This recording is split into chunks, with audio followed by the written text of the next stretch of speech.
Hi everyone, मैं हूं प्रगति और स्वागत करती हूं आप सभी का अपने यूट्यूब चैनल बैंकिंग विद प्रगति में। इस सेशन में हम करंट अफेयर्स को हैंड रिटन नोट्स के थ्रू पढ़ेंगे। यहाँ मैं आपको करंट अफेयर्स को बहुत ही इजी एंड डिटेल्ड वे में एक्सप्लेन करने वाली हूँ।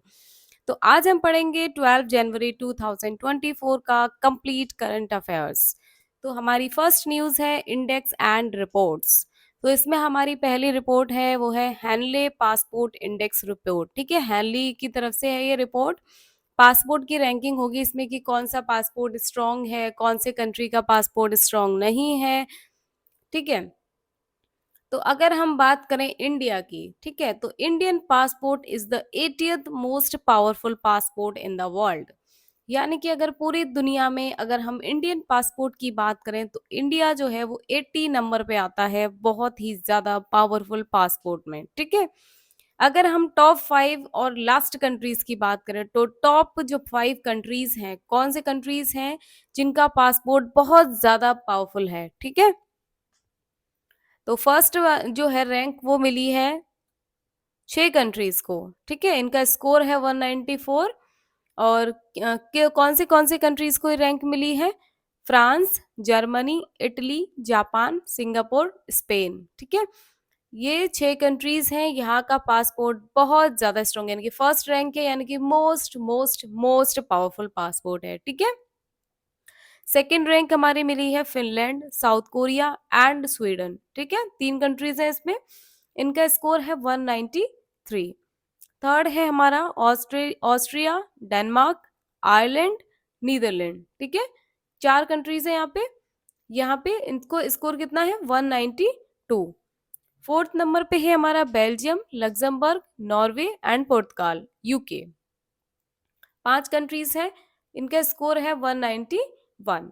फिफ्थ है हमारा rank Greece, Malta and Switzerland. ठीक है, 3 कंट्रीज है इसमें और इनका स्कोर है 190।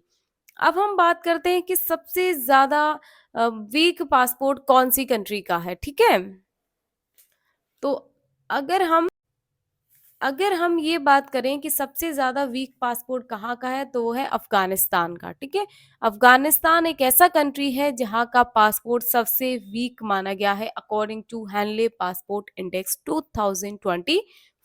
ठीक है, ये हर साल रैंकिंग्स बदलती रहती हैं, इसलिए इंपॉर्टेंट हो जाता है याद करना, एग्जाम में पूछा भी जाता है।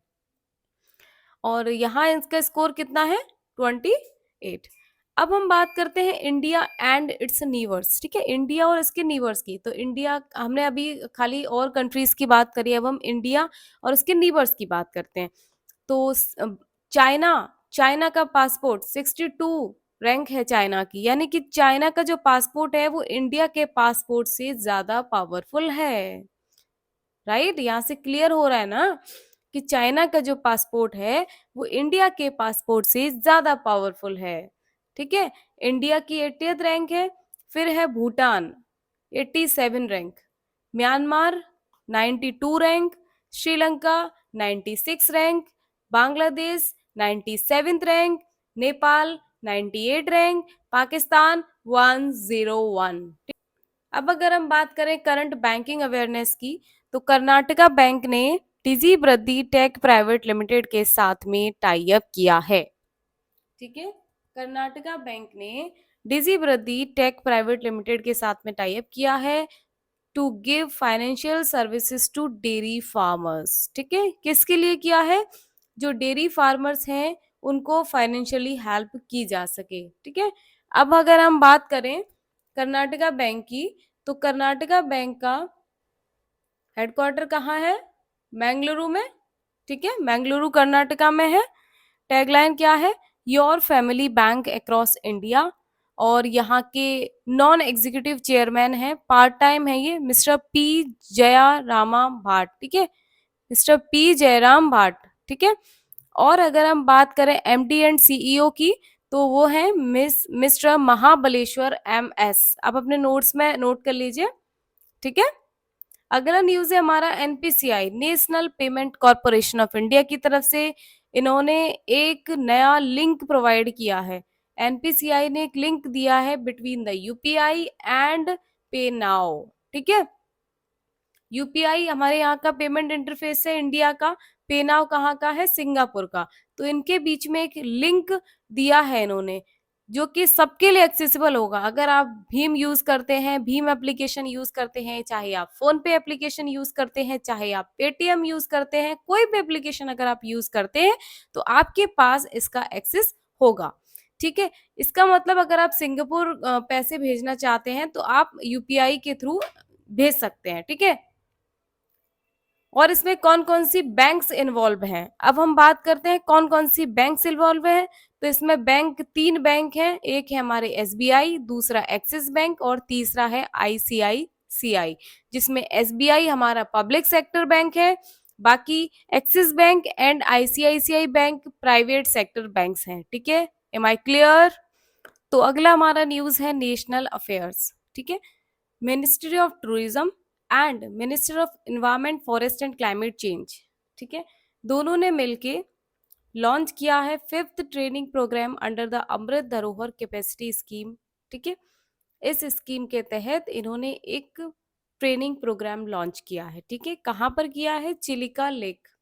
कहाँ पर है ये उड़ीसा का एक रामसर साइट है। ठीक है, और यहाँ पे कितने पार्टिसिपेंट्स आएंगे, टोटल 60 पार्टिसिपेंट्स आर देयर। ठीक है, अगर हम बात करें minister of environment forest and climate change कौन है, भूपेंद्र यादव। ठीक है, नेक्स्ट हमारा है न्यू अपॉइंटमेंट्स, कौन कौन से अपॉइंटमेंट्स हुए हैं हम उसकी बात करेंगे। तो फर्स्ट अपॉइंटमेंट है हमारा समीर कुमार सिन्हा, ये बने हैं additional secretary and DG in the defence secretary. ठीक है, एडिशनल सेक्रेटरी एंड डीजी बने हैं डिफेंस सेक्टर में, डीजी मतलब डायरेक्टर जनरल। ठीक है, नेक्स्ट हमारे बने हैं इंद्रमणि पांडे, इंद्रमणि पांडे ये बने हैं fourth secretary general of BIMSTEC, BIMSTEC organisation के फोर्थ सेक्रेटरी जनरल बने हैं। कौन बने हैं, इंद्रमणि पांडे। किसको रिप्लेस करेंगे, तैंजिन लेकफेल को, ये कहाँ के हैं, भूटान के।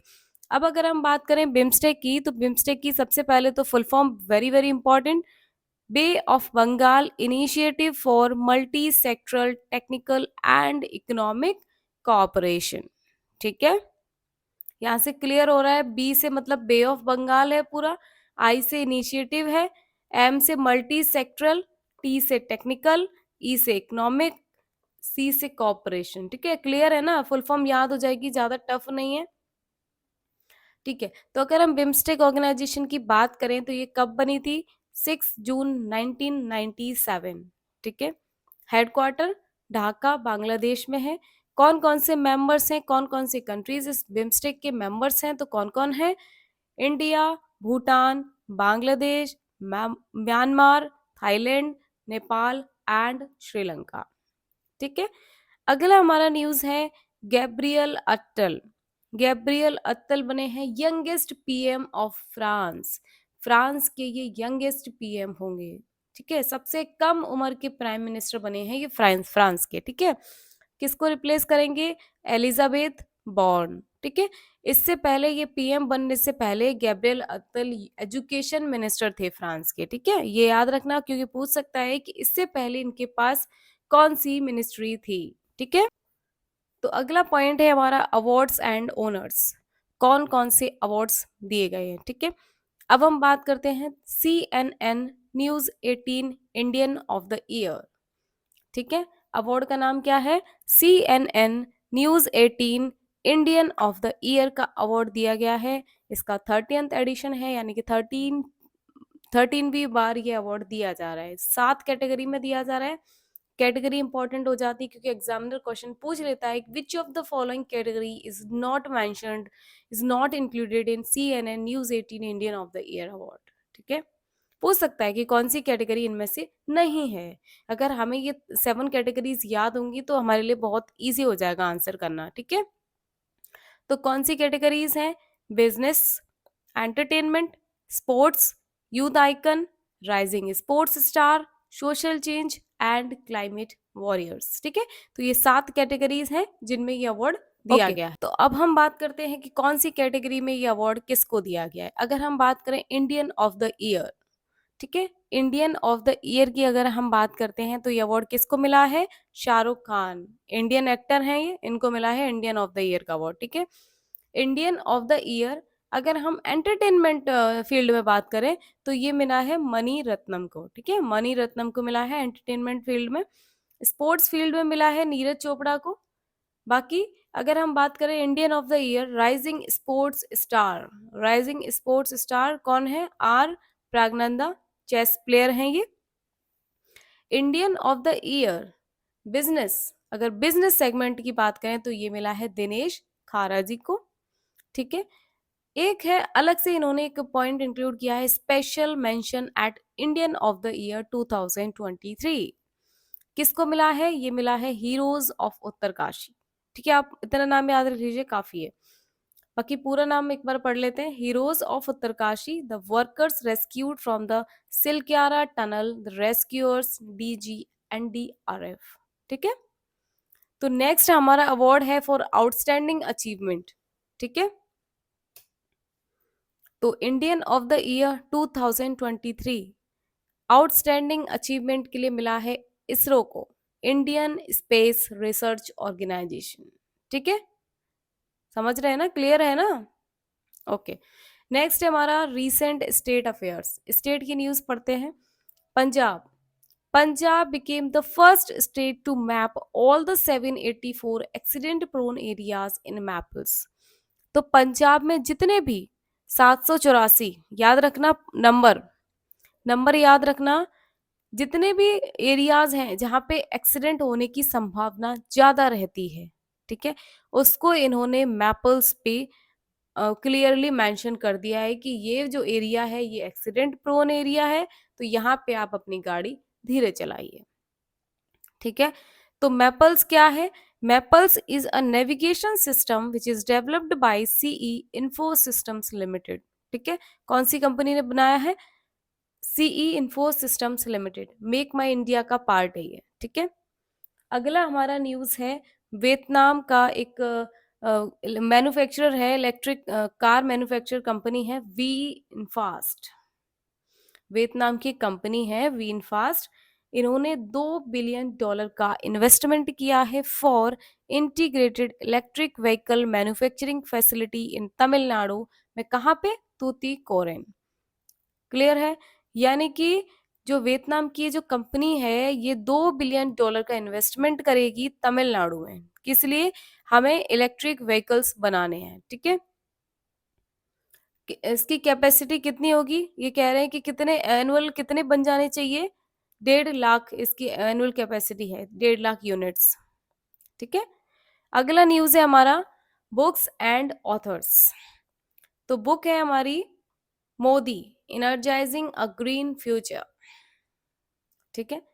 मोदी इनर्जाइजिंग अ ग्रीन फ्यूचर किसने रिलीज किया? ये union minister Bhupendra Yadav, ministry of environment forest and climate change, okay. News है हमारा फेमस ऑबिचुरीज। तो इसमें हम बात कर रहे हैं राशिद खान, ठीक है। राशिद खान म्यूजिक मास्टर हैं, ये बेसिकली म्यूजिक मास्टर हैं, इनको पद्म भी मिला है, और बेसिकली इनको उस्ताद बोलते थे, उस्ताद, ठीक है। इनकी डेथ हो गई, कहाँ पर हुई है?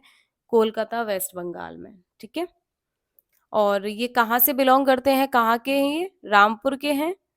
तो इनका जो स्टाइल है गाने का वो कौन सा है? सैसवान गायकी, ठीक है। ये एग्जाम में पूछ लेता है, अगर एग्जाम में डीप क्वेश्चन बनता है तो इसी तरीके से पूछ लेता है कि राशिद खान कौन सी सिंगिंग स्टाइल रखते थे, कौन सी सिंगिंग स्टाइल थी उनकी, ठीक है। बाकी अगर हम बात करें इनके अवार्ड्स की, इनको कौन कौन से पद्मा अवार्ड्स मिले हैं, कब मिला है, ठीक है। और तो पद्म श्री मिला है इनको 2006 में, ठीक है। संगीत नाटक अकेडमी अवार्ड इनको मिला है 2006 में, किस लिए मिला है? For Hindustani vocal music. Padma Bhushan इनको मिला है 2022 में in the field of arts, ठीक है। तो आज के लिए बस इतना ही, यहीं हम सेशन को एंड करते हैं। Thank you guys for attending the session. अगर आपको सेशन अच्छा लगा हो तो वीडियो को लाइक करें एंड चैनल को सब्सक्राइब करें। ऑल्सो बेल आइकन को प्रेस करें जिससे कि आने वाली क्लासेस की अपडेट्स आपसे मिस ना हो।